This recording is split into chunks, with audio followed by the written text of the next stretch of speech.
Bonsoir à toutes et à tous, très heureuse de vous retrouver pour ce nouveau numéro d'Hebdo Show. On est ensemble jusqu'à 23h30 avec Mahdi Rezar, Faisal Matawi, Sami Qaidi et Fouad Chergui. Bonsoir. Bonsoir. Bonsoir. Bonsoir. Comment ça va? Ça va, en pleine forme. Mahdi? Semaine studieuse, mais ça va. On essaye d'être en forme ce soir pour parler avec nos téléspectatrices et téléspectateurs. Idil Sassi est également avec nous ce soir. Bonsoir Idil Sassi. Bonsoir à tout le monde. Vous toujours êtes... un plaisir. Merci, bonsoir. Plaisir partagé. Vous êtes expert de la régulation financière et bancaire. Et justement, on va parler de tout ça dans quelques instants. Mohamed Ben Kharouf, président du Forum des compétences algériennes à l'étranger, est également avec nous depuis Paris. Bonsoir.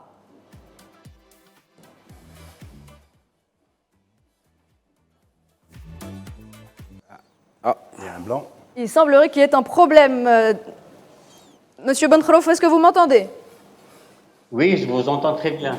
Merci d'être avec nous ce soir. Merci d'avoir accepté notre invitation. Je dis merci, bonsoir et aussi ravi de partager ce plateau ce soir avec vous. Très bien, alors sans plus tarder, le sommaire.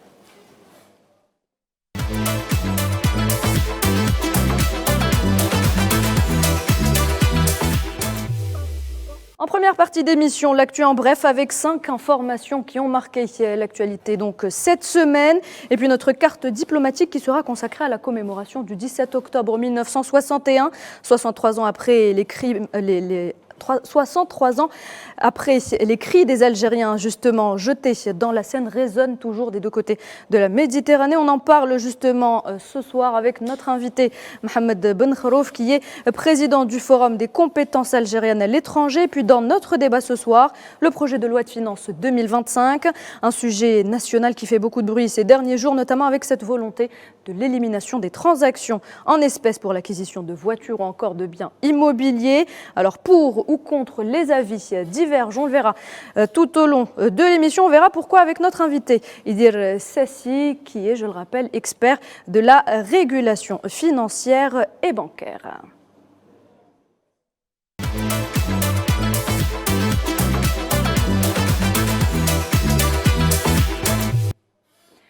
C'est parti donc pour l'actu à la une, actualité diplomatique dense en Algérie cette semaine.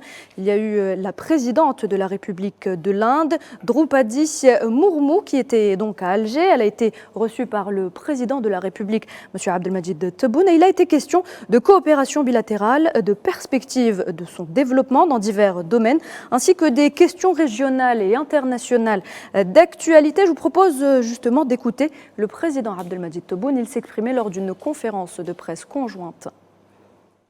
اغتنمنا الفرصة هذه تواجد فخامة الرئيسة دروبادي مرمو أجرينا مباحثات مكثفة تناولنا خلالها التعاون الثنائي وآفاق تطويره من جهة وتطرقنا من جهة أخرى إلى قضايا إقليمية ودولية راهنة. كان لي مع فخامة الرئيسة حديث مطول ومعمق أملته الظروف الخاصة والاستثنائية الراهنة على المستويين الإقليمي والدولي. تطرقنا إلى ملفات عديدة منها ملف الشرق الأوسط بكل أبعاده وتداعياته، لا سيما الاعتداء على قطاع غزة وعلى جنوب لبنان ومن جرى عن ذلك من تبعات إنسانية كارثية وانعكاسات خطيرة على الأمن والسلم في منطقة الشرق الأوسط وربما في العالم. وبهذا الخصوص اتفقنا على تكثيف التنسيق والتشاور وجددنا التأكيد على حق الشعب الفلسطيني في إقامة دولته المستقلة وعاصمتها القدس الشرقية في حدود جوان 67. وفيما يتعلق بالوضع في أوكرانيا كذلك أكدنا على أهمية الاحتكام إلى القانون الدولي والتمسك بأهداف ومبادئ وميثاق الأمم المتحدة. فيما يخص منطقتنا اتفقنا على أن نتابع معا مخرجات مجلس الأمن فيما يخص قضية الصحراء الغربية، وفيما يخص المستجدات في الساحل على ضوء الأوضاع المقلقة السائدة فيها، وأبدينا حرصنا على مواصلة دعم جهود السلم والأمن والتنمية في المنطقة لمساعدة الدول المعنية على تجاوز التحديات السياسية والأمنية والبيئية التي تواجهها.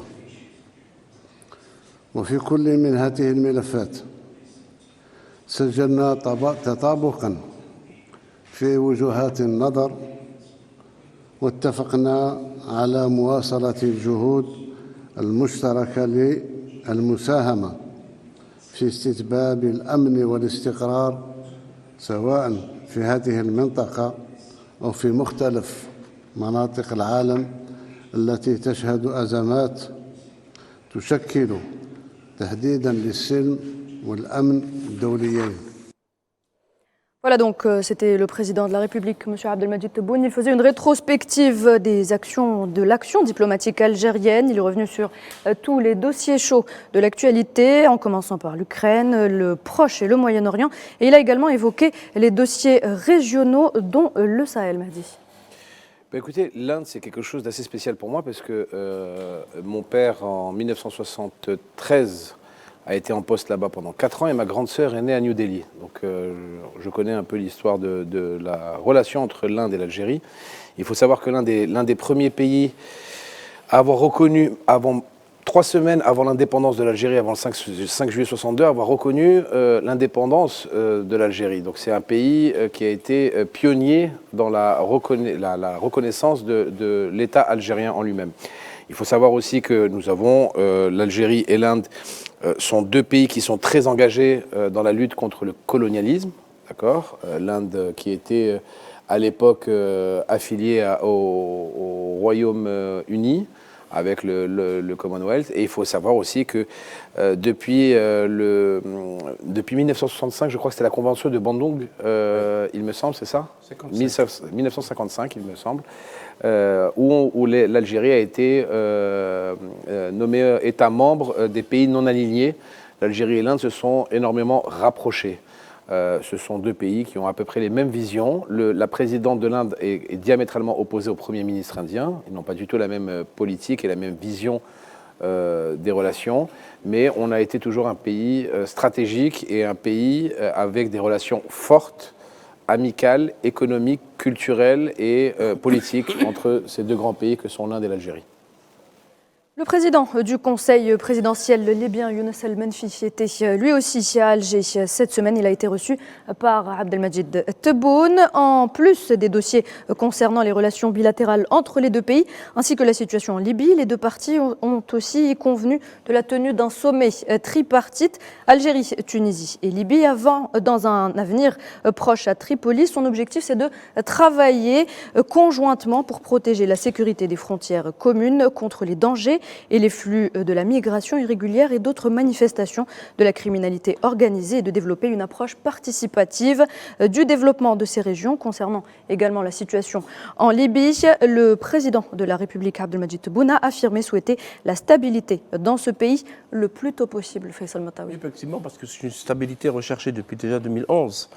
Et l'Algérie est un pays qui est resté toujours dans le soutien de l'idée de défendre l'intégrité territoriale de la Libye, l'unité du peuple libyen, et plaider pour un dialogue politique interlibyen, sans ingérence étrangère, refus de toute solution militaire, parce que certains, à un moment donné, ont évoqué la solution militaire pour essayer de régler une crise politique.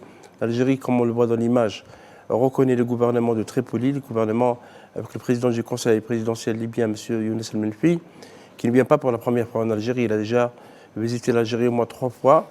Et là, ce qui est intéressant, c'est qu'on a relancé le projet d'élection générale dans ce pays, les élections présidentielles et parlementaires.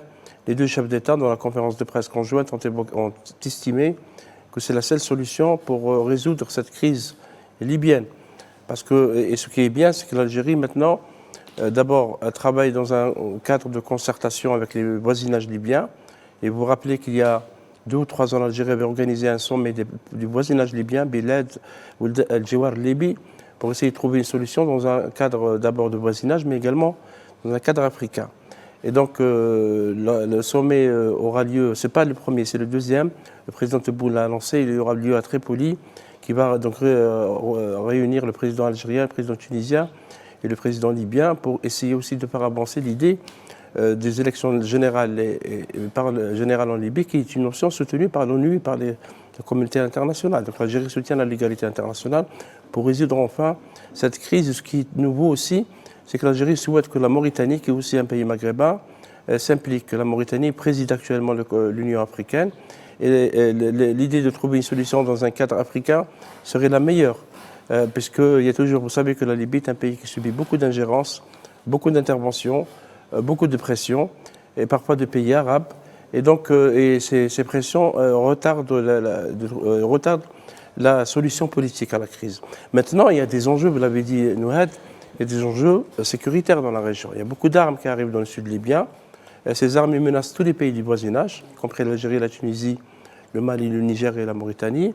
Il y a aussi beaucoup de trafic de drogue, de trafic de migrants, de trafic de médicaments, etc. Donc les pays du voisinage, dans ce cadre, c'est une option, si vous voulez, politique et sécuritaire. Et vous notez que le chef d'état-major de l'armée algérienne, le général de corps d'armée Saïd Chengrih, a été en visite en Mauritanie pour essayer aussi de consolider la relation dans un cadre de défense, consolider la relation avec ce pays important qui est la Mauritanie, pour que les pays travaillent ensemble pour, si vous voulez, éloigner les menaces.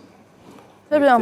Où est-elle la belle Libye prospère des années 2000-2010 ? Où est-elle la belle Libye qui avait une santé financière exceptionnelle ? Comme quoi, le président de la République le dit assez souvent, l'ingérence étrangère mène toujours au chaos. Oui, voilà. La Libye a été manipulée pour ses réserves de pétrole, pour ses diverses richesses. Et regardez le résultat, quand la main étrangère tourne autour d'un pays, ben voilà ce qui se passe. Donc faites attention. Samir Aidi, les élections en Libye, seule garantie de stabilité dans ce pays ? Oui, effectivement.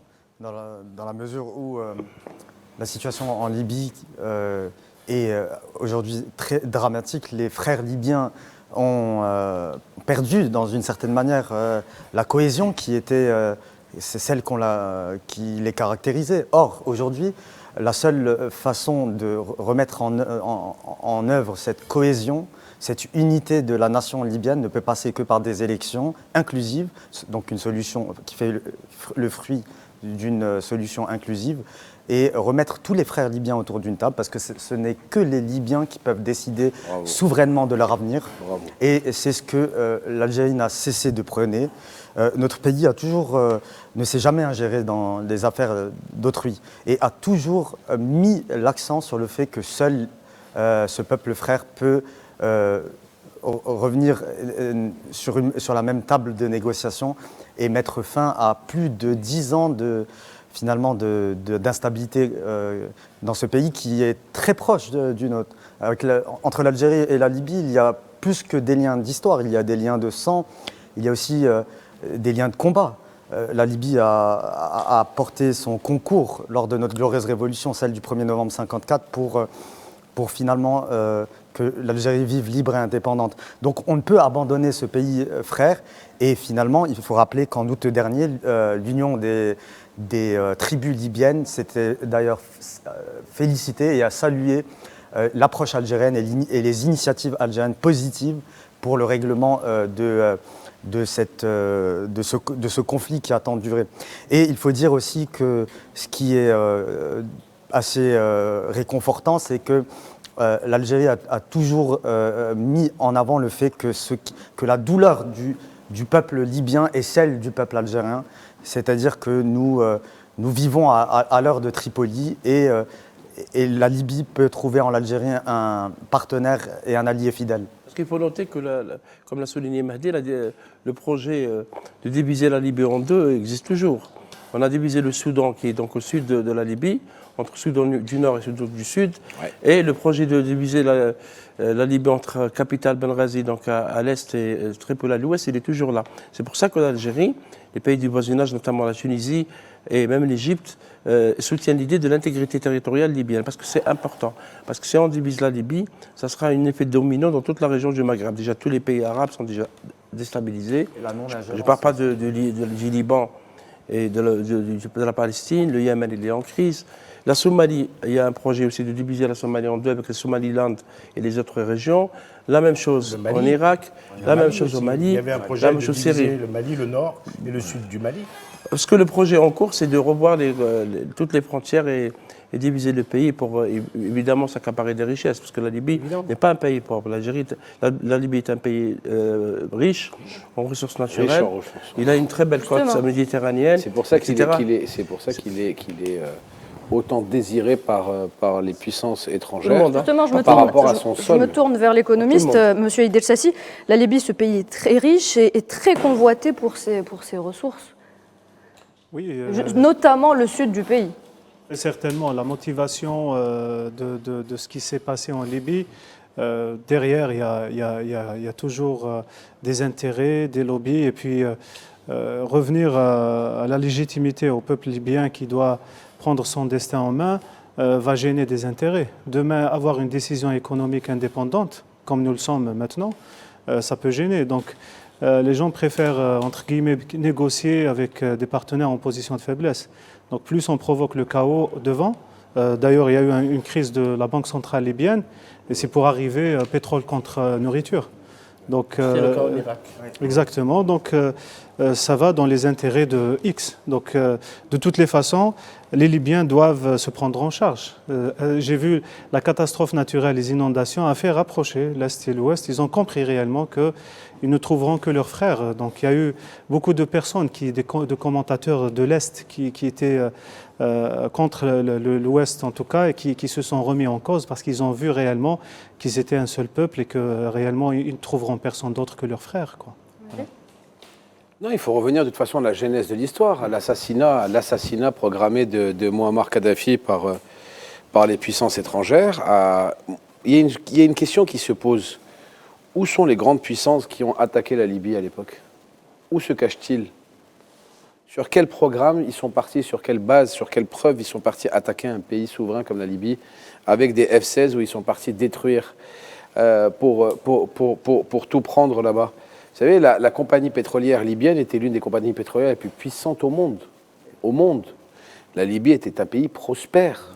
Chaque Libyen avait une rente mensuelle parce qu'il était libyen. Il avait un droit à toucher de l'argent de la rente pétrolière libyenne. Les médicaments et les soins étaient gratuits en Libye. C'était un pays qui commençait à être respecté de par le monde. Et je pense très sincèrement que la Libye faisait peur par rapport à son indépendance énergétique et son indépendance financière. Ils ont mis la main dessus, ils ont détruit le pays, ils ont détruit les infrastructures, ils ont détruit les politiques, ils ont la politique libyenne, ils ont détruit tout ce qui est chambre haute et chambre basse du Parlement, où maintenant justement on ne sait plus qui est qui. Et le problème aujourd'hui, il est le suivant. Est-ce que ces puissances-là vont payer pour ce qu'elles ont fait? Parce que vous savez, quand un État mène une guerre, ça lui coûte de l'argent.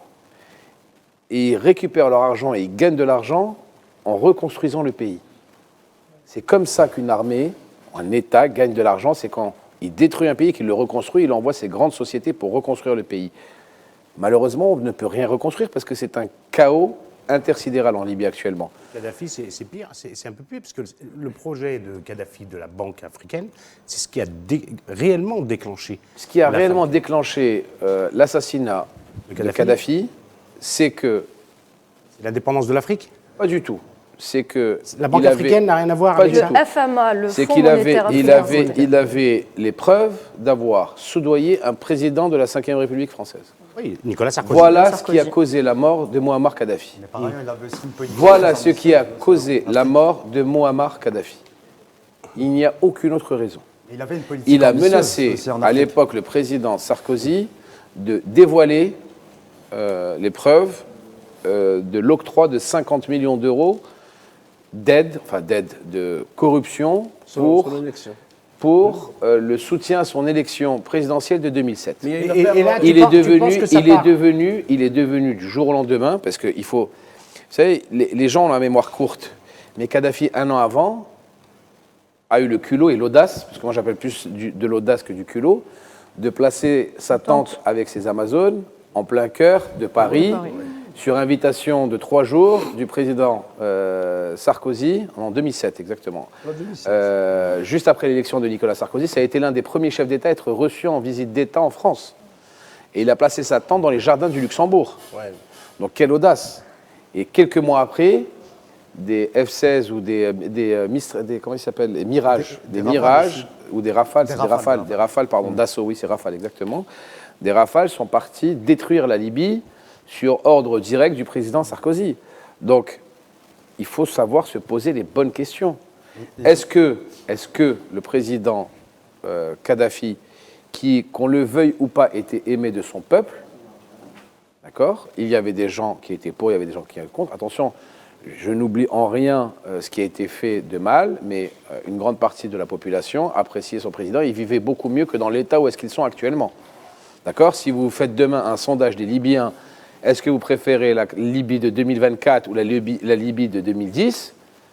Je peux vous assurer que le pourcentage sera très, très, très élevé dans le Libye 2010. D'accord? Ça, c'est un secret pour personne. Donc, quelles sont les véritables raisons de l'assassinat politique de Muammar Kadhafi? Il faut savoir juste se poser la question. Et pour notre islamisme, si vous permettez, c'est que la Libye, c'était une intervention de l'OTAN. Et l'OTAN, il était sorti de ses frontières, parce que l'OTAN, c'est La l'alliance... première fois qu'ils sont sortis de leurs frontières. La première fois, l'alliance, ils ont même imposé une zone d'exclusion maritime. Exactement. Ils ont violé la Libye- résolution Ouais, 1773. c'était un prétexte pour mettre sous les pieds la Libye, comme ils l'ont fait en Syrie, comme ils l'ont fait en Irak, comme ils l'ont fait ailleurs. D'ailleurs, les richesses du peuple syrien, au nord de la Syrie, le pétrole est volé, carrément pillé par les Américains, avec une protection kurde. Et tout le monde le sait, l'OTAN, l'Union européenne, tout le monde sait. Et donc, on laisse faire. C'est vrai, comme disait Samy, à un moment donné, Kadhafi avait compris que peut-être que la solution serait interafricaine. Parce qu'il avait commencé à parler des États-Unis de l'Afrique, de la Banque africaine, du nouvelle monnaie africaine, Du etc. Fonds monétaire africain, monnaie, c'était avec l'Algérie aussi. hein. Avec l'Algérie, Mais etc. cette monnaie, ce projet, ça faisait plusieurs années qu'il en parlait. Oui. D'accord. Oui, Il a été attaqué. Il faut remettre Il a les commencé choses. à avoir des Voilà, oreilles qui l'écoutent. il faut savoir remettre les faits dans leur contexte. Il a été attaqué 3 mois après avoir parlé des pots de vin qu'il a versés à Nicolas Sarkozy. Donc la cause à effet, la cause à effet est directe. Nicolas Sarkozy s'est senti menacé. Il y a même un journaliste français qui lui a posé, je m'en rappelle à l'époque, je crois que c'était Pujadas, il me semble, qui lui avait posé la question en direct sur le plateau, en lui disant « Avez-vous reçu de l'argent, comme le disait à l'époque Ziad Takieddine? Est-ce que vous avez bien reçu 50 millions d'euros de Muammar Kadhafi pour la campagne présidentielle de 2007 ?» Et Sarkozy s'était horrifié de la question, d'ailleurs, sur une chaîne publique. Donc, Il y a une affaire en justice. pourquoi il y a une affaire qui est jusqu'à maintenant en Jusqu'à justice, maintenant, et il y a en le France. très bon Fabrice Arfi de Mediapart qui a fait énormément d'enquêtes pour dévoiler les coulisses de comment cet argent venait jusqu'en France, jusqu'à Claude Guéant, l'ancien ministre de l'Intérieur, qui était aussi ancien directeur de cabinet de Nicolas Sarkozy, quand il était ministre de l'Intérieur aussi Sarkozy, où il transportait des mallettes d'argent de Tripoli à Paris, en avion privé. Mais attends, Mahdi, il n'est pas le seul. Messieurs, une dernière question. Pardon, rapidement, non, parce que parler dans le sens de Mahdi, Laisse-le si vous finir. Attends, laisse-le si vous finir. permettez. Très rapidement, allez. j'ai une petite divergence avec Mahdi. Je ne pense pas que l'affaire libyenne ne soit que limitée aux années 2000 et 2010. Parce qu'il faut rappeler que la Libye a été bombardée par les Américains dans les années 80, à l'époque de Reagan, et qu'en réalité, c'est la figure de Muammar Kadhafi qui dérange, parce qu'il est un des derniers leaders. C'est faux ce que tu dis. C'est faux ce que tu dis. Qui défend aussi les causes justes, en l'occurrence les causes aussi sahraoui. La Libye était connue Reagan, pour ça. Reagan a était connue attaqué. pour sa- Reagan a très attaqué. rapidement, Non, Mahdi, non, c'est elle faux était ce que tu connue pour dis. sa défense Reagan a du Sahara attaqué. occidental et aussi de Je la peux pas te- Palestine. hein, Je c'est peux la- pas te laisser dire ça. Ouais. Reagan a attaqué les infrastructures militaires à l'époque de la Libye. D'accord. Suite à l'attentat du WTA, je crois, Lockerbie, je crois. ou des choses Mais comme c'était ça. un prétexte. D'accord, c'était un prétexte, mais il a Alors qu'il n'y attaqué, avait pas de preuves, il a hein. attaqué Aucune les preuve. installations, excuse-moi, militaires. Oui. D'accord. Sarkozy a attaqué le convoi de Kadhafi. Ce n'est pas la même chose. Oui, certainement. Tu n'attaques pas. Sarkozy n'a pas attaqué l'armée libyenne. Mais il convient de signaler que Sarkozy n'a pas attaqué l'armée libyenne. Les avions de Kadhafi ont attaqué, les avions de Sarkozy, les Rafales, ont attaqué instinctivement le convoi de 50 voitures de Kadhafi ou de 30 voitures, de 40 voitures, je ne sais plus, de Kadhafi, parce qu'il avait été géolocalisé suite à un appel de Kadhafi. la Libye est sous Donc la cible il de voulait l'OTAN depuis les années 80. absolument la mort de Kadhafi. Ce que ne voulait pas Reagan. Meurtre avec préméditation. Reagan voulait affaiblir le régime militaire libyen. Ce n'est pas la même chose. Alors que là, tu es dans un assassinat Mahdi, ciblé il y a eu l'assassinat où tu adoptif assassines, de où la tu fille assassines, Mehdi. où tu assassines un Messieurs, on doit président, avancer. un président d'un pays. africaine, c'est pas le fond du problème. Que la fin du franc CFA, c'est pas le fond du problème. L'indépendance de l'Afrique dérange à un Oui, tel mais point c'est pas le qu'on sujet on de la peut- question, Fouad, On c'est est d'accord, pas- mais La Libye était... C'est pas le sujet. Pardon, Nouhat, si vous permettez, je parle dans le sens de Mahdi. Il faut noter, il y a un livre qui est sorti en France, mais peut-être qu'on en parlera plus tard. Quelqu'un qui était intermédiaire avec les chefs d'État africains. François Bourget. Oui, François Bravo. Bourget, qui a parlé... Robert Bourget. Robert Bourget qui a parlé de Sarkozy justement avec Gbagbo. Parce qu'à un moment Exactement. donné, Laurent Gbagbo était président en Côte d'Ivoire, on lui a demandé de se retirer. Je ne Hassan sais pas Ouattara. pourquoi, en faveur de Hassan Ouattara, Paris donc, se met des élections internes de la souveraineté de la Côte d'Ivoire. Et lorsqu'il y a eu la réponse, il y a eu une interview sur ça, Nouhad, il s'est écrit dans le livre. Sarkozy répond à l'intermédiaire africain en parlant de Gbagbo, je vais le vitrifier.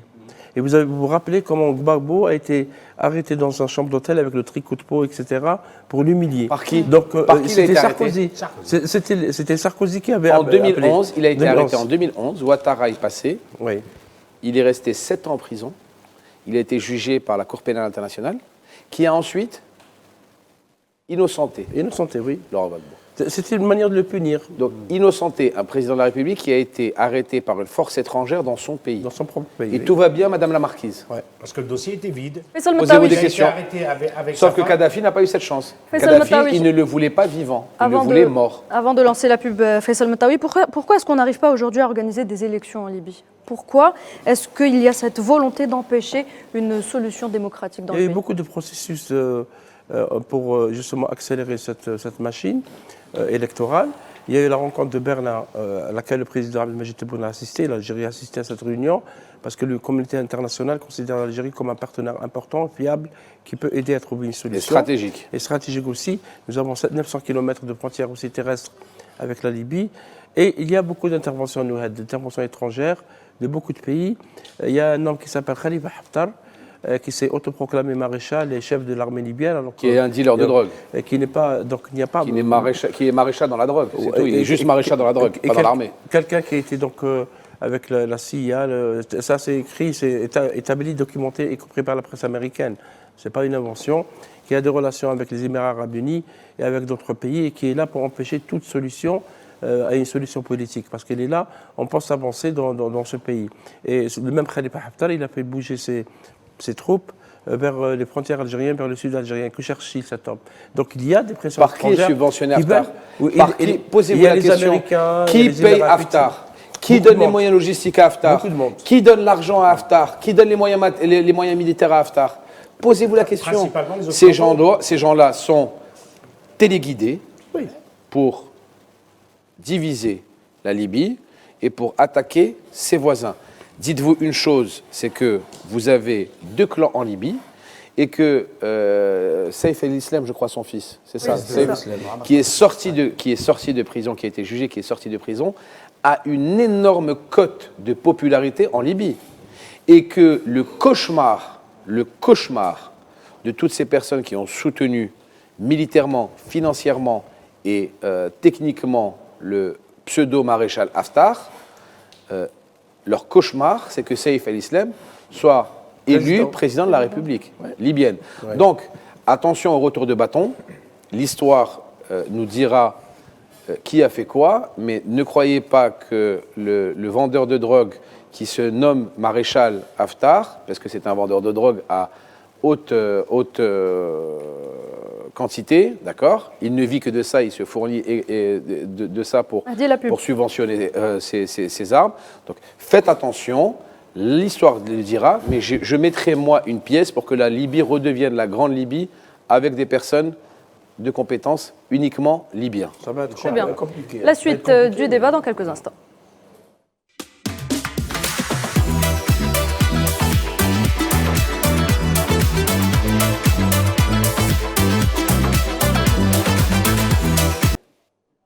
Vous regardez Hebdo Show, bienvenue à vous. Si vous venez de nous rejoindre, nous étions justement en train d'évoquer le cas de la Libye il y a quelques instants, Mahdi. Oui, très important à savoir aussi, 3 heures seulement après la réunion du Conseil de sécurité, les avions Rafale étaient déjà sur le sol libyen. Donc tout était préparé en avance. Tout était préparé en avance pour attaquer Mouammar Kadhafi et pour attaquer la Libye et les infrastructures libyennes. C'est la résolution 1973 donc, et la France qui a, Mahdi, on le rappelle, outrepassé la décision du Conseil de sécurité qui n'a jamais dit de tuer Mouammar Kadhafi et ni d'attaquer la Libye. Faisal Matawi. Absolument, alors que la France est membre permanent du Conseil de sécurité, qu'elle est tenue de respecter les résolutions. Effectivement, elle a outrepassé cette résolution. Elle a bafoué. Elle a bafoué, violé aussi. On tue un chef d'État. Kadhafi reste un chef d'État d'un État souverain et l'une des violations les plus flagrantes et les plus criminelles de l'histoire contemporaine. Et à ce jour, personne n'a rendu des comptes en fait. C'était la même chose pour l'Irak, c'était la même chose pour l'Afghanistan et d'autres. Un conseiller de Sarkozy a appelé le président Sarkozy, lui a dit on a localisé Kadhafi. Et Kadhafi lui dit abattez-le. Voilà. C'est pour ça. Abattez-le. C'est pour cette raison-là il cache ils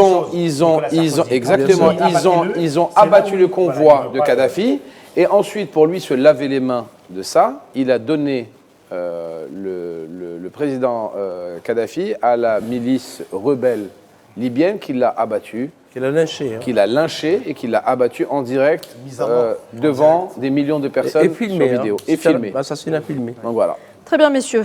Donc, on va clore le sujet. On passe tout de suite à la deuxième actu. La deuxième actu, c'est le chef du Hamas. Vous l'avez tous vu, Yahya Sinwar, qui est tombé en martyr à Gaza cette semaine, quelques mois après avoir été désigné président du mouvement en remplacement Ismaël Haniyeh, qui a été lui aussi assassiné par l'entité sioniste. Une fin héroïque pour Sinwar, qui était sur le terrain en première ligne.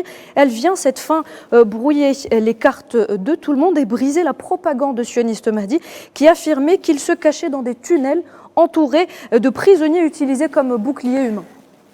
Écoutez, en termes de communication, sans mauvais jeu de mots, hein, c'est un retour de bâton pour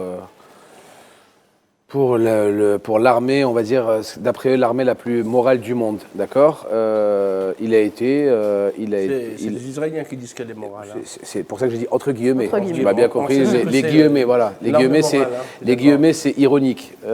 Donc, il a été abattu les armes à la main, alors que les gens disaient qu'il se cachait dans des tunnels. Il était dans un bureau, un appartement. Il a été abattu les armes à la main. Et je pense que le coup de communication de l'État sioniste s'est retourné contre eux, parce que justement, ils ont donné du grain à moudre à l'éternelle faculté de se défendre des Palestiniens. Maintenant, ce qui a été fait, combien de personnes aussi, on n'en parle pas aussi dans les journaux, combien de personnes, quand il y a eu ces bombardements, ont été tuées de civils comme dommages collatéraux. Ça aussi, personne n'en a parlé. Ils se sont focalisés sur la mort de Sinwar, mais ils n'ont pas parlé justement de toutes les personnes dans l'immeuble dans lequel il était qui sont mortes avec lui par rapport au bombardement qu'il y a eu pour le localiser lui. Donc, pour tuer un homme, si tu en tues 50 tout autour et c'est 50 civils, excusez-moi, je ne comprends pas comment on peut appeler cette armée-là l'armée la plus morale du monde. Moi, je pense qu'on n'a pas compris, qu'une résistance ne meurt pas, qu'une idée ne meurt pas, que ce soit pour le Hezbollah, avec Nasrallah, qui a été aussi tué par l'armée, entre guillemets, comme dit Mahdi, la plus morale du monde, parce qu'on a utilisé des bombes perforantes de plusieurs tonnes pour tuer un seul homme. On a parlé de 86 000 kilos d'explosifs, c'est du jamais vu dans l'histoire.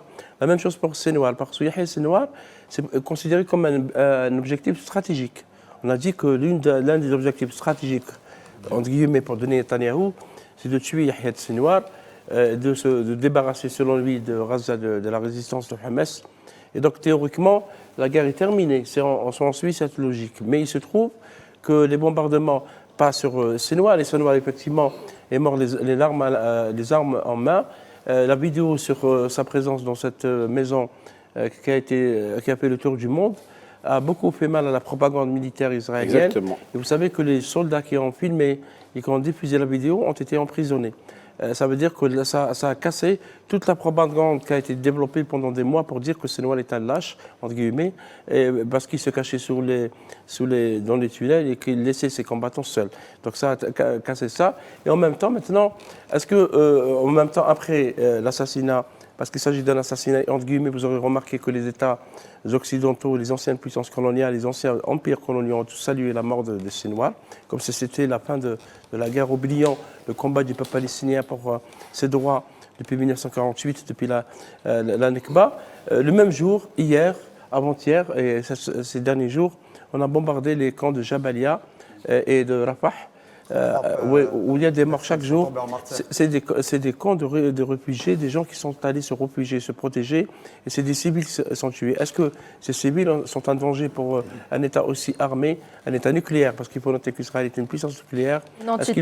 Une entité sioniste. Est-ce que ces enfants et ces femmes tuées sont une menace pour sa sécurité? Il faut rappeler également, Faisal, que pendant la guerre d'Algérie, on a tué les résistants, les chefs de la résistance, ce qui n'a pas empêché le mouvement de se poursuivre et d'atteindre l'indépendance de l'Algérie. Je crois que c'est très important de le préciser.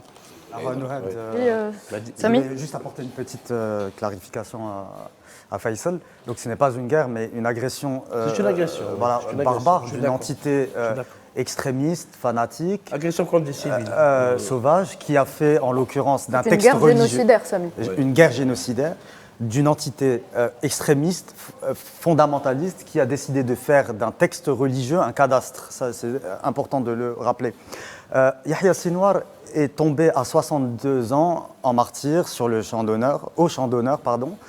Et ce qui me choque, c'est que une partie de cette planète qui a perdu son humanité dénie au peuple palestinien le droit, un droit sacré à la résistance, alors que finalement, il y a cette fameuse phrase de Frantz Fanon qui me revient à l'esprit, qui est que pour le coloniser, la vie ne peut surgir que du cadavre en décomposition du colon. C'est-à-dire que ce droit à la résistance est un droit indéniable. Reconnu par le droit international. Reconnu par le droit international. Et ce, d'autant plus que la situation est dramatique aujourd'hui à Gaza. Il y a plusieurs rapports qui ont été publiés cette semaine. Vous savez que selon l'UNICEF, un enfant sur 5 à Gaza souffre de famine extrême, une forme extrême de malnutrition, c'est même la famine. Selon des rapports onusiens toujours, il faudrait 80 ans pour reconstruire la bande de Gaza, donc 15 ans juste pour déblayer les débris. Autre fait très inquiétant, c'est cette semaine, donc le 14 octobre plus précisément, le New York Times a publié un article qui accuse les forces d'occupation sionistes d'utiliser des enfants comme bouclier humain. Donc vous imaginez la situation, elle est plus que jamais gravissime. D'ailleurs même au niveau de l'UNRWA, des rapports assez détaillés, assez touffus, précisent le fait que cette agence qui dépend aussi des Nations Unies est au bord de la banqueroute. Très bien. Autre actualité, au Liban, on reste dans la région. Au Liban, la tension est encore montée d'un cran cette semaine entre la force intérimaire des Nations Unies et l'entité sioniste, la FINUL, qui a affirmé ce mercredi 16 octobre qu'un char de l'entité sioniste avait tiré sur l'une de ses positions dans le sud du pays. Jusqu'ici, au moins 5 casques bleus ont été blessés par des tirs de l'occupant. Benjamin Netanyahou, lui, a demandé au secrétaire général des Nations Unies, Antonio Guterres, de retirer immédiatement les soldats déployés dans le sud du pays du Cèdre, ce que l'ONU refuse catégoriquement. C'est une nouvelle rupture avec l'institution internationale que Benyamin Netanyahou fustige et rêve de bannir du Proche-Orient. Idriss Sassi. Je pense peut-être un mot, moi c'est mon sujet de prédilection, c'est l'économie, mais bon. Un résistant est mort, c'est clair, c'est un symbole, mais je pense qu'on n'est pas loin d'une phase, il y a une lutte pour établir des bases de négociation. Il y a eu donc la mort du chef de Hezbollah, il y a eu une réaction iranienne, par la suite l'entité sioniste qui assassine un trophée. Donc il s'agit d'une guerre de position pour aller vers des négociations. C'est-à-dire même l'Iran joue la négociation. On ne peut pas négocier en position de faiblesse. C'est des positions extrêmes qui vont coûter cher pour toutes les parties. Personne n'est gagnant. Et l'appel du président de la République pour un État aux frontières de 67 avec Jérusalem comme capitale, c'est un rappel important des bases qui devraient y avoir pour la négociation. Donc j'espère que cette étape sera franchie bientôt parce qu'il y a les civils entre-temps qui payent le prix. Je pense que Netanyahou rejette toute idée de négociation, parce qu'avec qui on négocie? Si on négocie un cessez-le-feu en Gaza, on négocie avec Sinwar. Or, l'entité sioniste a tué Sinwar, donc elle ne veut pas négocier. Ils ont tué Hezbollah, parce qu'avec lui qu'on négocie, la résolution 1701 qui parle de cessez-le-feu entre les deux parties. Donc il n'y a aucune volonté, visiblement, de Netanyahou, qui est en mission messianique, je suis d'accord avec vous, pour négocier, pour mettre fin à la guerre. Maintenant, pour la FUNUL, l'information donnée par la propagande militaire israélienne sur le char qui aurait tiré sur les soldats est complètement fausse. Complètement fausse, parce que la FUNUL doit avoir l'accord du Conseil de sécurité pour riposter. Ils n'ont pas le droit de riposter. Et vous l'avez souligné, Nouhed, on est en train de sanctionner l'ONU. Netanyahou est allé au sein de l'ONU, insulter l'ONU, en la qualifiant de maison de ténèbres, d'antisémite. On a vu le représentant de l'État antisémite déchirer carrément un document au sein de l'ONU. Donc cette guerre contre la FUNUL est une guerre indirectement contre l'ONU. Il faut rappeler que le secrétaire général aussi des Nations Unies, M. Antonio Guterres, a été déclaré par cette entité persona non grata. Non grata, oui, effectivement. Mahdi, dans le même contexte, il y aurait de l'eau dans le gaz entre Paris et Tel Aviv. Mais écoutez, la déclaration choc au Conseil des ministres d'Emmanuel Macron, qui a rappelé à Benyamin Netanyahou, le Premier ministre israélien, qu'il fallait qu'il se rappelle que l'État d'Israël a été créé en 1948 sur une résolution de l'ONU et que bafouer maintenant les résolutions de l'ONU était contre nature. Donc ça a fait un tollé entre Paris et Tel Aviv où Benyamin Netanyahou a répondu sèchement au président Macron, et il y a de la friture sur la ligne Tel Aviv-Paris, Paris-Tel Aviv. Donc est-ce que c'est un réveil d'Emmanuel Macron? Est-ce que Emmanuel Macron se rend à l'évidence que ce qui est en train de se passer est un génocide à ciel ouvert? Est-ce que le monde se réveille et la classe politique française se réveille en se disant on arrive à presque 50 000 morts en Palestine, le Liban est attaqué, le Yémen est attaqué, la Syrie est attaquée, jusqu'à où ça va s'arrêter? Je ne sais pas. C'est ambigu. J'attends d'en savoir plus. Mais je suis vraiment intrigué par ce qui a été dit pendant ce Conseil des ministres. Il m'a dit justement, Emmanuel Macron a dit que ses propos avaient été déformés par la presse. Il a d'ailleurs accusé la presse de ne pas être... Est-ce qu'il y a eu un rétropédalage d'Emmanuel Macron qui a vu le tollé que ça a procuré? Parce qu'il est soutenu par certaines personnalités. Je ne sais pas ce qui s'est passé. Même des membres de sa classe politique Gérard Larcher, le président du Sénat, qui s'est dissocié des dires d'Emmanuel Macron. Je ne sais pas. Personne d'entre nous n'était au Conseil des ministres. Est-ce que c'est vrai? Est-ce que c'est pas vrai? Est-ce que c'est un rétropédalage? Mais en tout cas, si ça a été dit... C'est d'abord une information qui a fuité. Ce n'est pas une déclaration officielle. Donc ça a fuité du Conseil des ministres. C'est prévenu par Emmanuel Macron. Et donc, du coup, moi, je ne crois pas qu'Emmanuel Macron s'est réveillé aujourd'hui et souhaite faire ses déclarations à Netanyahou. Netanyahou, il a un projet messianique, il a le projet du Grand Israël. C'est évident. Et c'est ce qu'on disait, ce qu'on précisait la semaine dernière, ce que je disais, il faut le rappeler, c'est que c'est aux pays arabes de se réveiller sérieusement parce que ce projet de Grand Israël, il est prévu de longue date, et qu'il n'y a pas de terroristes du Hamas, il n'y a pas du terrorisme de Hezbollah, c'est des résistants qui résistent à un projet messianique de Netanyahou. Macron n'a pas fait cette déclaration dans un discours officiel public. Et il a accusé... C'était en conférence de presse. Non, il a déformé. Non, il a dit que ses propos avaient été déformés en conférence de presse. Non, il a accusé ses ministres de manque de professionnalisme. Oui, voilà. Parce qu'ils ont fuité l'information et ça donne une idée sur le double langage. Parce qu'il y a un double langage. La France est un membre permanent du Conseil de sécurité. Le Conseil de sécurité a voté depuis plusieurs mois déjà des résolutions pour un cessez-le-feu qui n'ont jamais été respectées.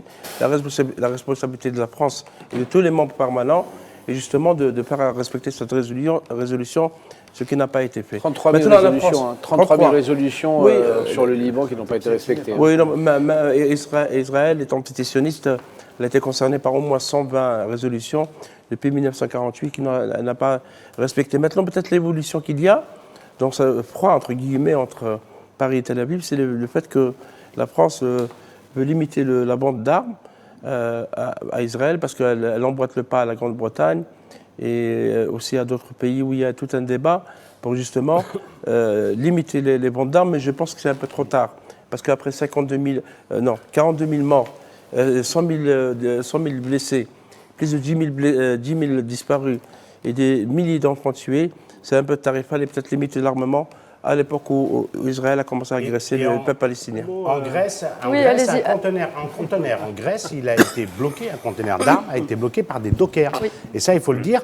Rappelez que l'appel de Mélenchon peut-être commence à faire chemin, et en espérant que les dockers dans le monde entier, à Marseille surtout, et dans d'autres ports, en Inde aussi où ils ont été bloqués, auront l'initiative de bloquer les conteneurs. Il faut stopper la vente d'armes à Israël. Il faut stopper Netanyahou. Un mot juste pour partage d'expérience que j'ai vécu en étant un jeune chercheur il y a très longtemps. J'ai assisté à une semaine du suicide de Milosevic. Donc ça me rappelle la Serbie parce que là on parle il y avait la Grande Serbie à l'époque. Oui. Il accusait Izzet Begovic d'être un islamiste, un extrémiste. Mitterrand, et puis ils sont partis là-bas pour désarmer les Bosniaques contre les Serbes, etc. Les résolutions et les F-16 et tout ça. Donc, à mon avis, on est arrivé à un point de maturité et donc la communauté internationale va très certainement aller vers des négociations. Ces négociations, les bases, il y a l'Iran qui va aller jusqu'au bout pour se baser d'une façon plus consistante. Et de l'autre côté, on essaye de grignoter pour ne pas donner des cartes de négociation. Mais il n'y a pas de retour en arrière, c'est impossible. Netanyahou est un génocidaire. Milosevic s'est suicidé dans sa cellule, malheureusement. Et je pense que ça sera le même sort pour tous les criminels de guerre. Résolution 1701 et 1559, les résolutions qui sont bafouées. Les résolutions de l'ONU qui sont bafouées continuellement par... Il y a un retour, à mon avis. Ce qui s'est passé, je pense même les bases, on parlait d'un État autonome, tout a été remis en cause. Il y a les compteurs qui sont revenus à zéro. On a les aéroports israéliens, tout ce qui est Europe de l'Est. Netanyahou lui-même est ukrainien, je crois. Donc il y a eu une forte immigration, des opportunistes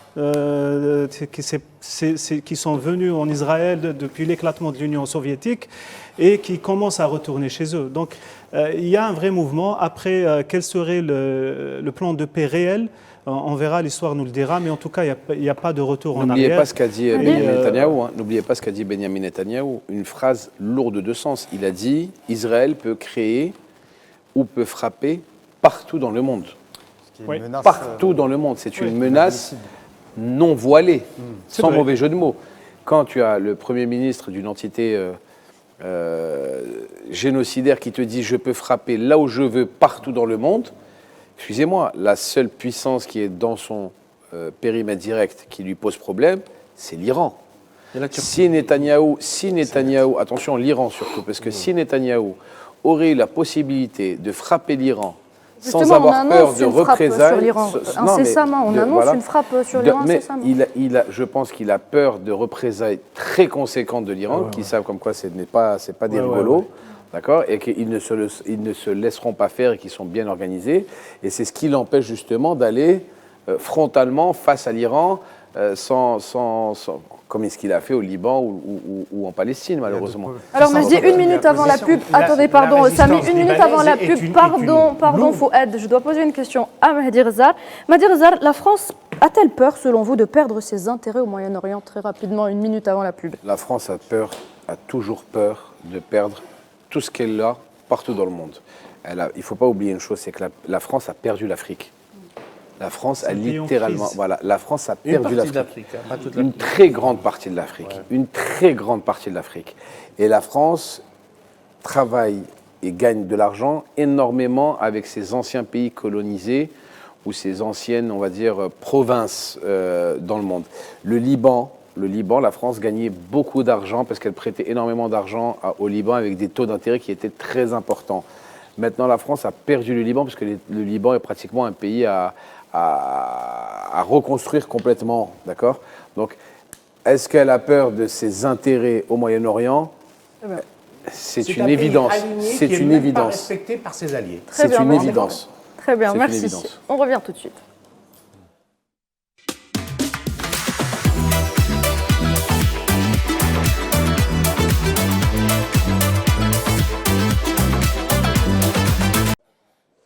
Regardez Hebdo Show, bienvenue à vous. Si vous venez de nous rejoindre, on passe tout de suite à notre carte diplomatique. Il y a 63 ans, des dizaines de milliers d'Algériens se sont rassemblés à Paris pour dénoncer les pratiques discriminatoires françaises et revendiquer l'indépendance de leur pays, l'Algérie. Une manifestation pacifique réprimée par la violence et la force. La police française, sous les ordres de Maurice Papon, bat, tue et jette des milliers d'Algériens dans la Seine. Un crime d'État toujours pas reconnu à ce jour par l'ancienne puissance coloniale en Algérie comme en France. Les Algériens ont commémoré cette date. Et Mahdi, vous avez participé justement à deux événements. J'ai participé sur le Pont Neuf le matin à 8h du matin en présence du recteur de la grande mosquée Shamseddine Hafez et d'officiels de l'ambassade d'Algérie ainsi que des membres associatifs algériens. On était là-bas tous à partir de 7h du matin pour participer à la commémoration. Et je précise bien de ce massacre et pas de cet événement, parce qu'il est considéré comme un événement. Quand on tue plus de 200 Algériens et qu'on les jette dans la Seine, dans une Seine glaciale, en plein mois d'octobre, ce n'est pas un événement mais un massacre. Donc les mots ont un sens, les mots ont un poids. Et oui, j'y ai participé avec beaucoup d'honneur, avec le cœur lourd, parce que cet endroit parle. Il y a une stèle qui a été placée en l'honneur de tous ces martyrs, de tous ces chouhada, parce que ce sont des chouhada à part entière. Les noms de ces personnes ont été cités les uns après les autres.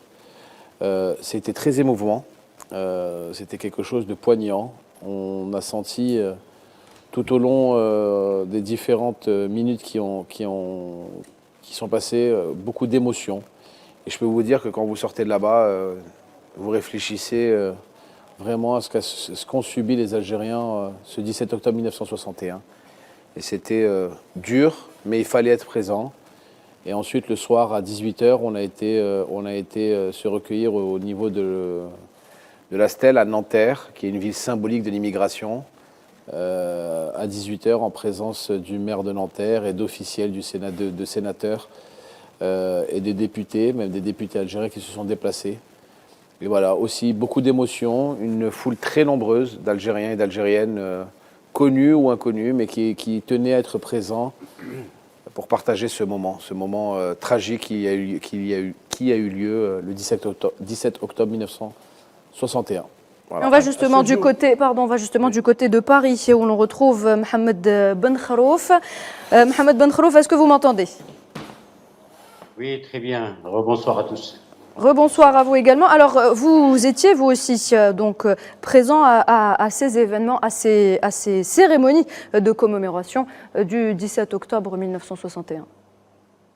Et bien sûr, avec tout honneur, comme on ne le fait pas à toute la communauté algérienne, comme l'a bien dit Mahdi, qui a cette sensation lorsqu'on est sur le lieu exact et qu'on se projette dans l'histoire, dans cet endroit et plusieurs d'autres endroits, pas uniquement au Saint-Michel, mais aussi tous les ponts qui amènent de besoin de Gennevilliers, mais aussi d'Aubervilliers et d'autres lieux.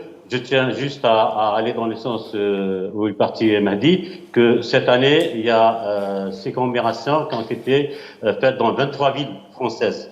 Cela, s'il veut dire quelque chose, c'est qu'il y a un attachement profond de la communauté algérienne à son histoire, son attachement à son identité, son attachement à son pays aussi. Ce pays, l'Algérie, qui est attaqué, et on le voit très flagrant. Tout à l'heure, j'ai écouté beaucoup les camarades analyser ce qui s'est passé en Libye, ce qui s'est passé dans le Sahel, ce qui s'est passé à Gaza. Je trouve Mahdi et Faisal aussi ont soulevé un point commun. Ce double langage de la politique française, c'est une politique étrangère ou une stratégique qui est toujours à double langage. Ces événements, ces massacres du 17 octobre, il y a d'autres raisons qu'on n'a pas évoquées, qu'on n'ose pas évoquer ces autres raisons qu'à cette époque, la communauté algérienne établie en France qui était concernée par la guerre de révolution était le premier fournisseur des armes par l'argent qu'elle récoltait des travailleurs. Mais aussi, la communauté était le relais pour la diplomatie algérienne. Pourquoi? Parce que la question algérienne est rentrée sur la scène internationale, est rentrée dans les bureaux des Nations Unies et de l'Assemblée générale. Et pendant ce temps-là, la France disait que l'Algérie est une question interne à la France. Et c'est une question française. Et pour cela, je jouis de mon droit international pour préserver ma stabilité. C'est la raison pour laquelle donc, les responsables du FLN ont vu marquer le coup pour la diplomatie algérienne en demandant tout simplement aux Algériens de sortir, manifester une loi discriminatoire en France. Cette France qui tient ces slogans de liberté, égalité, fraternité, mais pas appliquée aux Algériens quand ils sortent pour demander leur droit de se promener la nuit comme les autres Français. Donc ils ont été accueillis avec des témoignages qu'on a reçus malheureusement. Et là, si vous permettez, je veux bien éclaircir ce point-là parce que c'est un point important. Vous savez qu'il y a un couple français à cette époque-là qui a vécu cette mascarade et qui a écrit un livre à cette époque-là qui s'appelle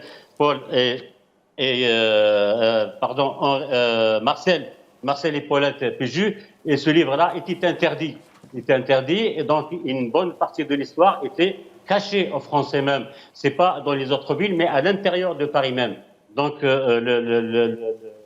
l'endroit était barricadé, les consignes étaient bien strictes. À Maurice Papon, qui était préfet de Paris à cette époque-là, qui est venu spécialement de Constantine parce que c'était le dernier préfet qui était à Constantine, et nous savons bien, à travers ce que nous avons trouvé comme documents sur lesquels nous avons pu avancer sur plusieurs hypothèses. Parmi ces hypothèses, le 17 octobre, comme l'a bien dit Mahdi tout à l'heure, et je salue cette idée, qui a fait quoi? L'histoire retiendra qui a fait quoi. Mais aujourd'hui, malheureusement, il est temps de parler d'autre chose qui a fait quoi. On sait que la France a commis des massacres, et cela est confirmé par des responsables français, est confirmé par M. François Mitterrand, quand il s'est rendu la première fois après avoir ouvert le chemin par les associations d'Algériens, et je tiens à saluer, même après tant d'années, tous les efforts des associations telles que le MRAP et les associations de l'Amicale des Algériens en Europe, qui étaient deux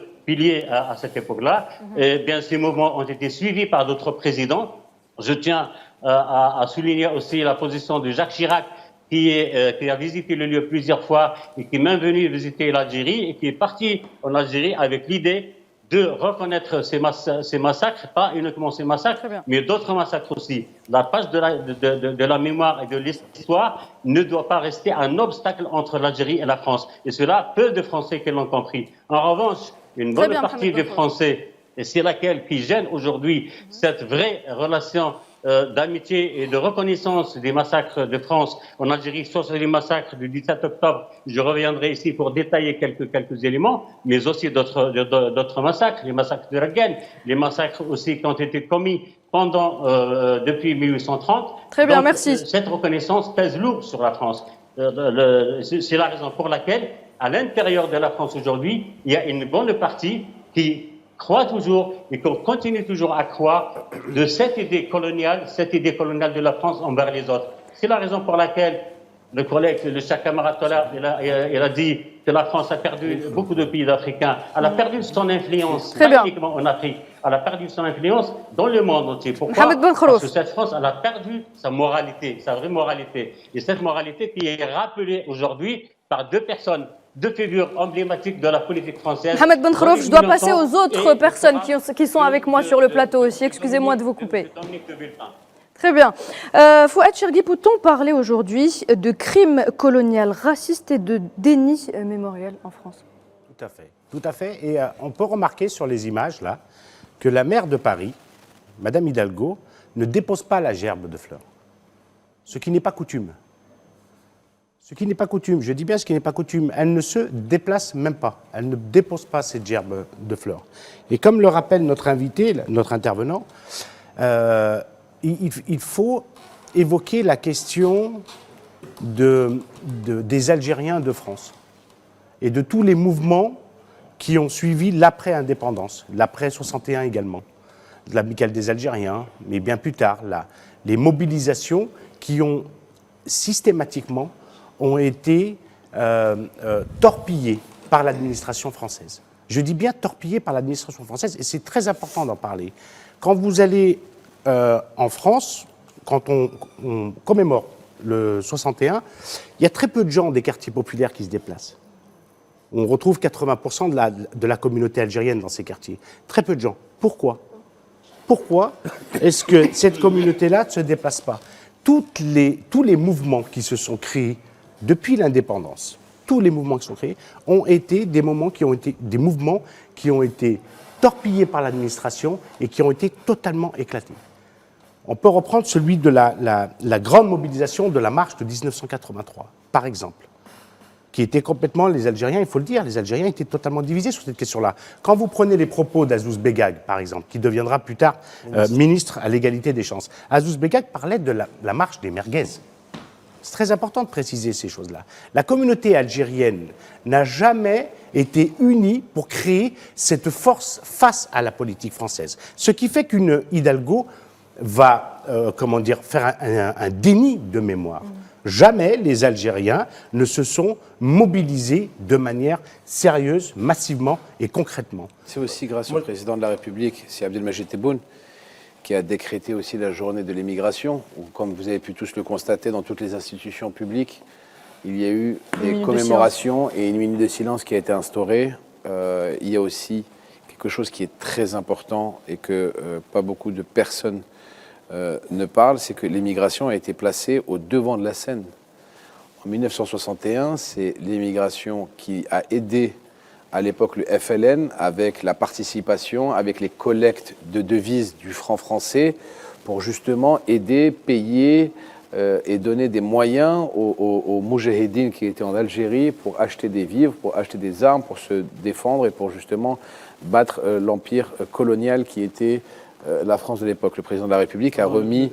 La seule entité à avoir prélevé de l'impôt en France, exactement, à part la France. Exactement. Ça, exactement. Donc c'est très important. Et on oublie très souvent l'immigration dans ce qu'elle a apporté pour la guerre de libération nationale. Et le président de la République a remis ça en avant en disant ils ont été des valeureux combattants à leur manière, en faisant des collectes, en faisant des sortes de quêtes de fonds justement, qui ont énormément aidé justement les gens dans les maquis ici en Algérie pour pouvoir avoir de l'armement, pour avoir des vivres et ainsi de suite. Et le 17 octobre restera à jamais une date très importante pour l'émigration en Europe et dans le monde entier algérienne, parce que justement ça a été le tournant par rapport à ces massacres-là qu'il y a eu. Voilà. Moi, je reviens sur les images. Avant de vous donner la parole, Oui. je voudrais juste revenir sur le fait que le président de la République, M. Abdelmajid Tebboune, a également insisté sur le fait qu'on restera toujours fidèle au serment de nos shuhada. Oui, le président Tebboune le dit depuis sa réélection, depuis son élection en 2019, parce qu'à un moment donné, il faut noter qu'on a un peu oublié le 17 octobre. Il faut le dire. On a beaucoup oublié. Les anciens Bravo. présidents, Bravo. on a un peu oublié, comme si ça n'existait pas, on le célébrait comme ça, comme une routine. Et là, il y a une volonté très très claire de l'État algérien de rappeler à la France ses crimes. Je reviens sur les images qu'on a vues et que Fouad a commentées partiellement, parce que vous aurez remarqué que ceux qui déposent les gerbes de fleurs, il y a le maire et il y a aussi les policiers. Est-ce que la police française a fait son examen de conscience après ce qui s'est passé le 17 octobre 1961? On a jeté encore, à ce jour, il faut noter, Nouhed, qu'on n'a pas encore de chiffres précis sur le nombre de morts. Oui. Certains parlent de 200, 250, 300, peut-être plus. Parce que les chiffres annoncés par la police étaient ridicules. La police de Maurice Papon. Elle était gérée par Maurice Papon, qui était un raciste et un facho de Bien sûr. première. Maurice Papon a reçu elle a été décorée par Charles de Gaulle, et il faut noter aussi un événement qui est arrivé quelques temps après. C'était le 8 février 1962, au métro de Charonne. Il y avait le Parti communiste français qui avait appelé à manifester pour l'indépendance de l'Algérie, contre l'OAS, parce que l'OAS est une organisation terroriste, l'organisation armée secrète qui a commencé à commettre des crimes en Algérie, défendant l'idée de l'Algérie française. La même police de Papon a massacré, et cette fois-ci des Français, et elle a tué 9 personnes. Maurice Papon, quelques temps après, il est remercié et il est décoré. C'est là le déni mémoriel. On ne reconnaît pas ces crimes. Et le président Macron, le 17 octobre, n'a pas fait de communiqué, n'est pas allé célébrer comme il se doit l'événement, parce qu'il s'agit d'un crime d'État. Il s'est contenté de dire des fautes, je pense qu'il parlait des fautes inexcusables de la République. Il se trouve que la République n'est pas l'État. Ce qui s'est passé le 17 octobre 1961, tous les experts, tous les spécialistes, tous les historiens le disent, il s'agit bien d'un crime d'État qui n'a à ce jour pas du tout été reconnu, d'ailleurs comme d'autres crimes. On va retourner. On reconnaît que c'est un crime d'État, et pour la simple et bonne raison que Charles de Gaulle était tout à fait au courant de ces massacres. Charles de Gaulle a donné son accord. Oui, il a donné son accord. Et en plus de cela, il convient de signaler que Maurice Papon est tristement célèbre, entre guillemets, pour sa célèbre phrase de « pour un coup donné, il faudra en redonner 10 ». Et là, on voit la barbarie, le procédé psychologique aussi et la préparation d'un massacre, parce que Maurice Papon, dans les années 50, était préfet dans l'actuelle wilaya de Constantine, et il était connu pour sa barbarie, son racisme intrinsèque et ses valeurs anti-algériennes. Désolé, messieurs, on doit retourner vers Paris. On doit retourner vers Paris pour redonner la parole à Monsieur Benkhrouf, et on revient dans quelques instants. Mohamed Benkhrouf, en 2021, le président Emmanuel Macron, vu qu'on était en train de parler de lui il y a quelques instants, imputait au seul Maurice Papon les crimes inexcusables, je cite, de la répression de la manifestation du 17 octobre. Tout simplement parce qu'aujourd'hui, on peut le prouver textuellement que la France a peur de son passé. Exactement. La France a peur de son passé, ce n'est pas Mohamed Benkhrouf qui le dit, ce sont les Français qui le disent.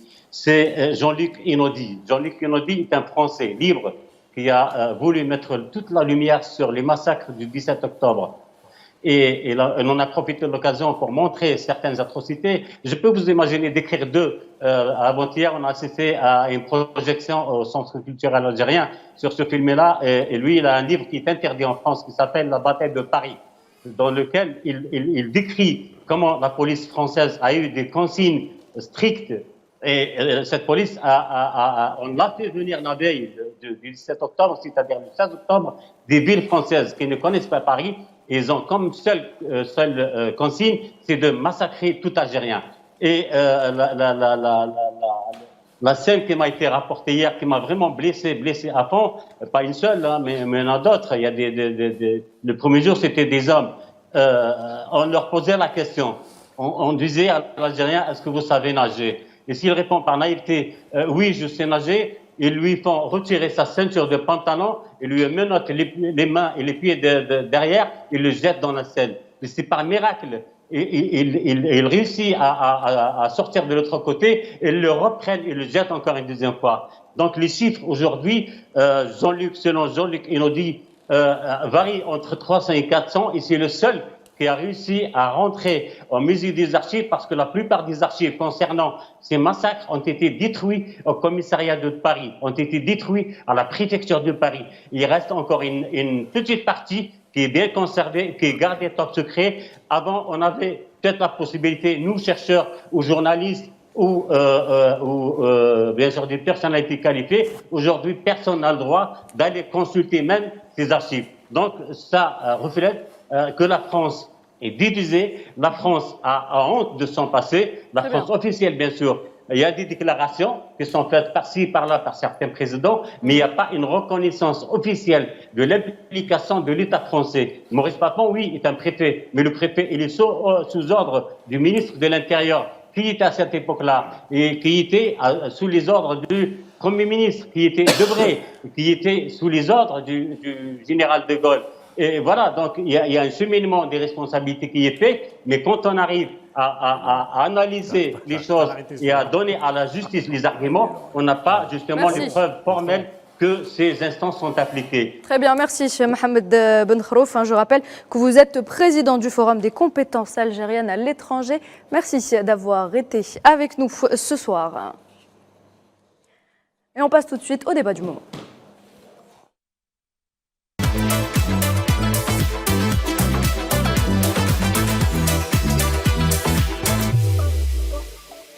Le projet de loi de finances 2025, on y arrive. Il a été présenté ce mercredi par le ministre des Finances, Aziz Faïd, devant la Commission des Finances et du Budget de l'Assemblée populaire nationale. Ce projet de loi prévoit une mesure inédite, l'interdiction du paiement en espèces pour l'achat de biens immobiliers, bien bâtis ou non bâtis, de véhicules neufs, de bateaux de plaisance ou pour la souscription de toute police d'assurance obligatoire. Alors pour ou contre, on fait un petit tour de table et je commence avec vous, Mahdi Rezar.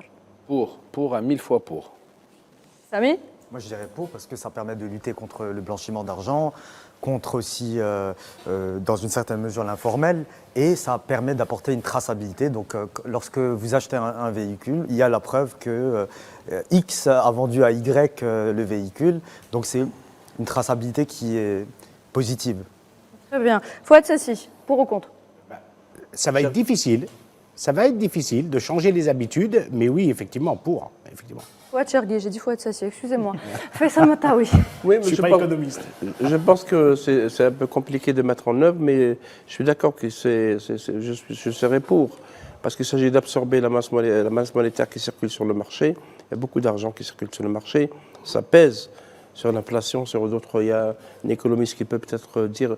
nous expliquer plus, mais je pense que c'est un début, parce que ça fait longtemps qu'on parle de la nécessité de limiter le cash, de revenir aux chèques, de revenir aux transactions bancaires.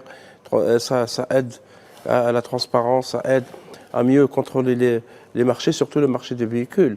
Je sais combien il y a de l'anarchie dans ce marché, et maintenant qu'il y a cette mesure, je pense que ça va un peu contribuer à limiter l'ampleur du marché informel. Et Idriss Sassi, votre avis en tant qu'expert de la régulation financière et bancaire ? On attendait ça depuis très longtemps. Donc, alors, il y a pour beaucoup de raisons. Donc, il y a les raisons de conformité. L'Algérie doit se soumettre aux règles de conformité au niveau international. Nous avons des partenariats. Il y a le GAFI, il y a toutes les organisations internationales qui exigent ces normes. Après, à mon avis, moi, je suis pour très certainement de principe. Après, il faut bien connaître nos propres moyens techniques d'abord. Est-ce qu'on a la capacité d'absorber des transactions pareilles, etc. Le niveau de bancarisation aussi, on va y revenir peut-être tout à l'heure. Et puis surtout, il y a un aspect, moi je n'hésite pas à donner un exemple, c'est-à-dire de revenir à la bonne foi. Aux États-Unis, les États du Sud, il y a beaucoup qui fonctionnent toujours au cash. Donc il y a une tendance bancaire internationale pour éliminer la monnaie.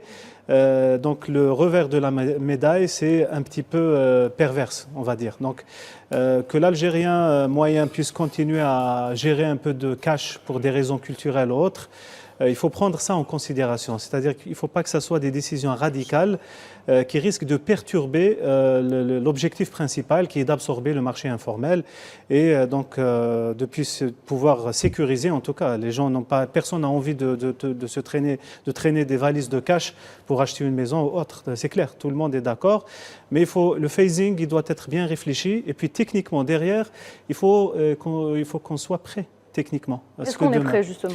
Moi, je pense qu'il y a beaucoup de travail qui a été fait, surtout sur la partie Algérie Post, qui a fait beaucoup dans la bancarisation. Il s'agit par la suite de consolider tout ça. Parce que compter sur un seul acteur qui avance sur des problématiques pareilles peut être risqué. Demain, on peut avoir un shutdown du système, des choses comme ça. On a vu que le président avait donc accéléré le projet du data center, ce genre de choses. Et puis, il faut être un peu plus exigeant avec les banques parce que le retail banking, partout dans le monde, il est rejeté par les banques. La banque ne gagne pas beaucoup avec le retail.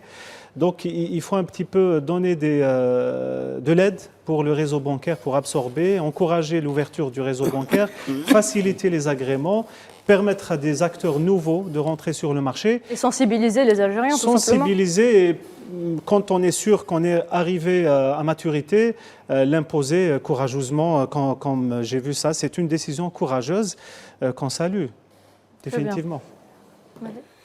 Écoutez, il y a énormément d'argent qui circule en Algérie en cash. Il faut absorber cet argent. Il faut le remettre dans le système bancaire. Il faut le remettre là où l'argent doit être. Ça veut dire dans des banques. C'est aussi simple que ça. Moderniser tout ça, savoir d'où provient et où va le numéraire, c'est la base d'une économie saine. Voilà. La loi de finances 2025 va nous permettre justement de pouvoir identifier la provenance des fonds et la direction des fonds. Donc c'est tout à son honneur. Je suis pour la libéralisation à outrance des systèmes de paiement électronique, des chèques certifiés, des virements bancaires compte à compte, des virements instantanés à partir des téléphones portables. Il faut que la manière de payer, nous avons une manière de payer qui est encore un peu Archaïque. Très archaïque. Je vais être un peu plus souple que vous, pas archaïque, mais un peu old school. Je vais être un peu plus gentil. D'accord ? Elle est un peu old school. Il est évident que maintenant, nous devrons nous moderniser dans notre façon de gérer notre argent. Et je vous le dis, en toute sincérité, sortir tous les jours avec un paquet d'argent dans la poche pour pouvoir dépenser, faire ses courses ou des choses comme ça, c'est pas très agréable. Payer avec une carte bleue, une CIB maintenant, parce qu'il y a de plus en plus de commerces qui ont des TPE, des terminals de paiement électronique, faire l'achat d'un véhicule avec un téléphone portable pour un virement à partir de son application bancaire ou avec un chèque de banque certifié. C'est plus sécure. C'est plus sécure, parce que tu n'as pas à te balader avec un sac d'argent pour aller acheter une voiture. Et 2, au moins tu sais d'où provient l'argent et où est-ce que va l'argent. Oui, il y a traçabilité. Voilà. La traçabilité est présente. Donc c'est ce que cherche justement cette nouvelle loi de finances, c'est de traçabiliser l'argent et attention aussi, de l'argent comme ça en masse, ça engendre énormément de trafic et ça vient très souvent de choses pas très claires. Quelqu'un qui a beaucoup d'argent en espèces et qu'il a des choses où il se cache de certaines choses. Donc tant mieux. Voilà. Il n'y a pas que ça. Voilà, financement du terrorisme, trafic de drogue, blanchiment, évasion fiscale, évasion fiscale. Savez, tu peux citer des exemples et des exemples, des multiples exemples. Ça me tient tellement à cœur cette histoire parce que nous sommes en retard que j'espère que les mesures concrètes, techniques, soient en place. Aujourd'hui, il y a beaucoup de commerçants qui veulent faire ça. Le fisc ne suit pas. Il ne donne pas le document qu'il faut pour avoir le TPE, parce qu'il n'a pas la capacité technique. Ces plateformes sont limitées. Faites un tour au front office des banques, même international. Honnêtement, j'étais choqué. Je l'ai fait. Il n'y a pas le service front office, on l'a perdu. Donc il y a tout ça derrière. Il faut vraiment faire le phasing. Mais il y a une nouvelle génération. Il y a une nouvelle génération. Excuse-moi. Il y a une nouvelle génération, c'est idéal, qui justement te permet de développer ce paiement à distance ou ce paiement électronique. Ouais. On est en train de se développer sur ce système-là.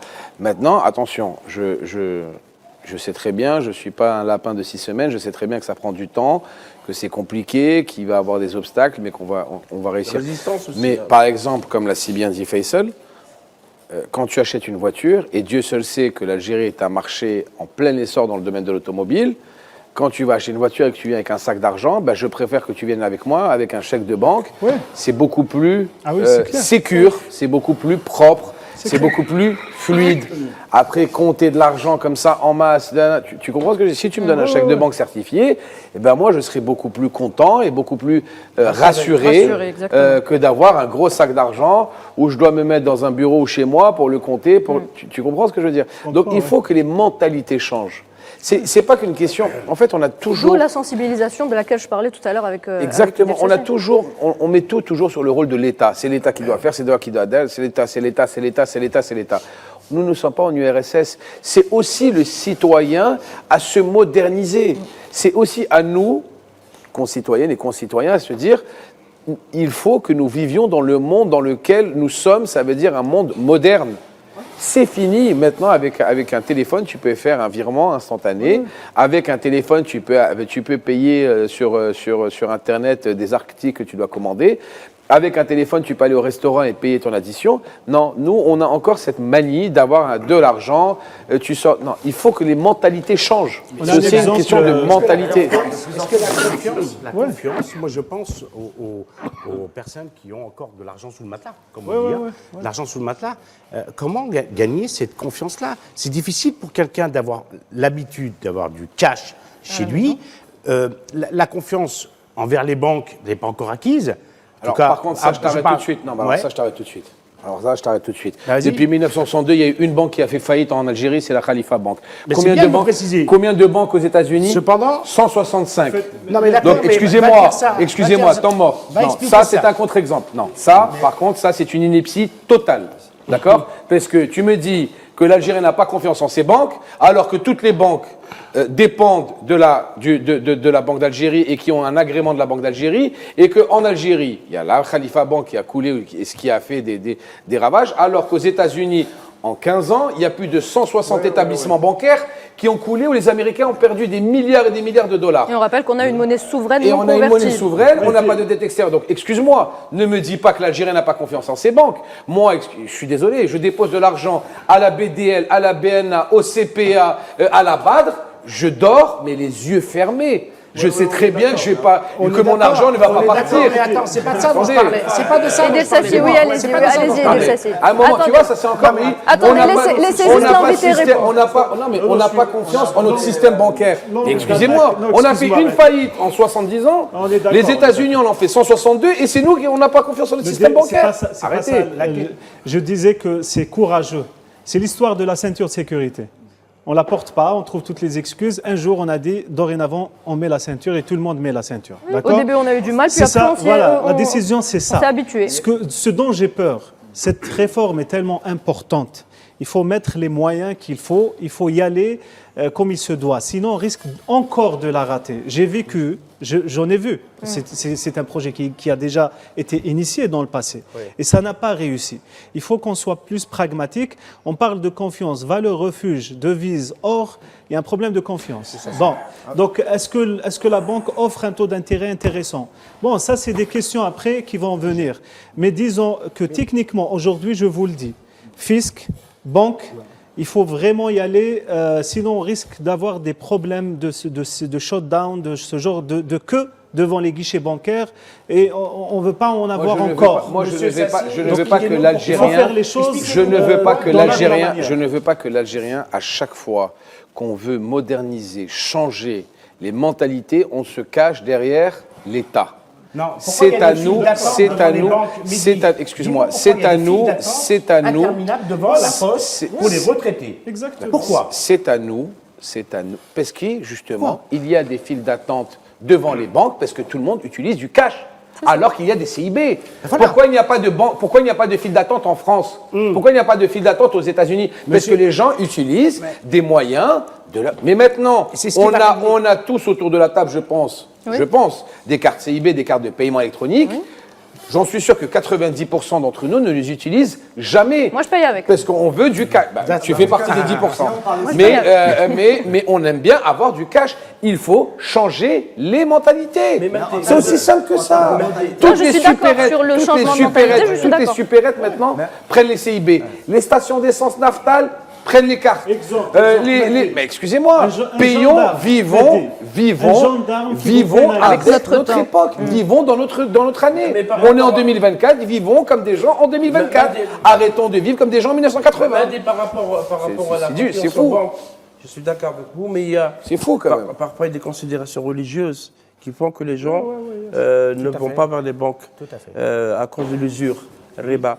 Mais il y a la finance islamique. Voilà, justement, l'État algérien, surtout avec le président Tebboune, il y a ces dernières années, il a instauré la finance islamique. Voilà. Il a instauré la finance islamique pour permettre aux gens de dépenser leur argent. Donc, etc. finalement, tout est mis en place pour que la confiance soit Créer la instaurée. confiance pour que l'argent soit déposé Le dans les peuple banques. algérien, Je suis d'accord. le peuple algérien Faisal est un peuple intelligent.